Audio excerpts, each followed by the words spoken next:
Okay, so this is a video about fixing pinholes on surf mats.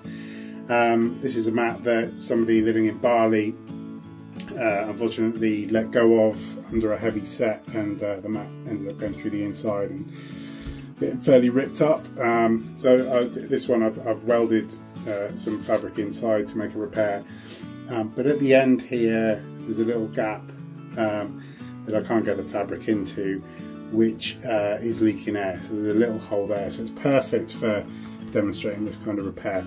So what you're going to need is a spreader, some glue. So the favourite glue that I recommend is Storm Shore glue, and this repair packs with all of this stuff available on Matt Surfer's website.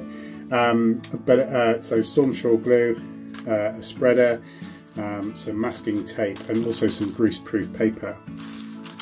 So job number one is to get your masking tape and to mask around a centimetre or about ½ an inch, depending on what language you work in, around the area. So and do leave a bit of space,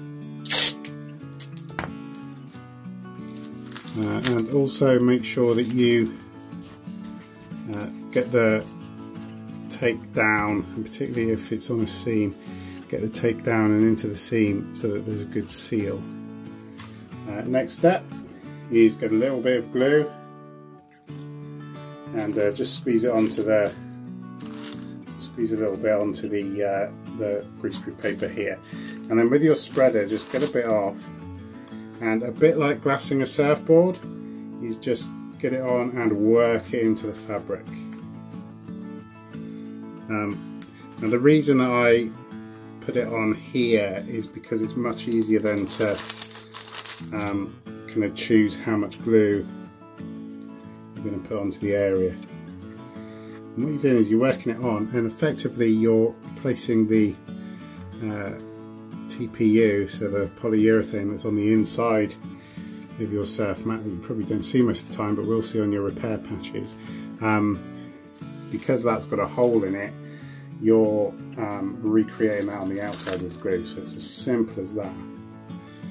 So it doesn't need a lot, but it does need to be enough to actually cover the hole. So thick enough.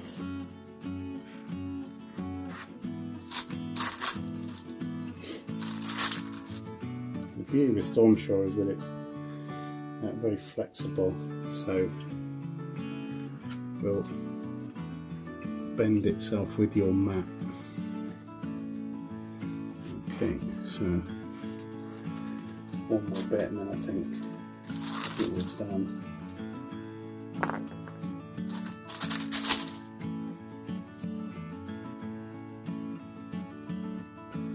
There we go.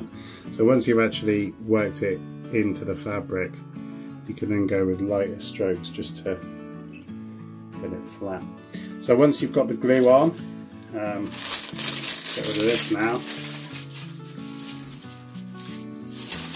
And once you've got the glue on, and it's time to peel off the tape,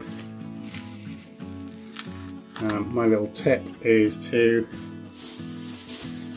kind of pull the tape in towards, so grabbing the end and pulling it in towards.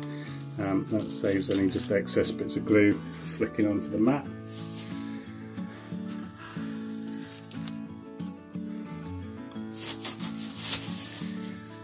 And last bit. There we go. So a nice tidy square repair. And if you leave that now for about 12 hours, then the mat will be ready to ride and should be leak free.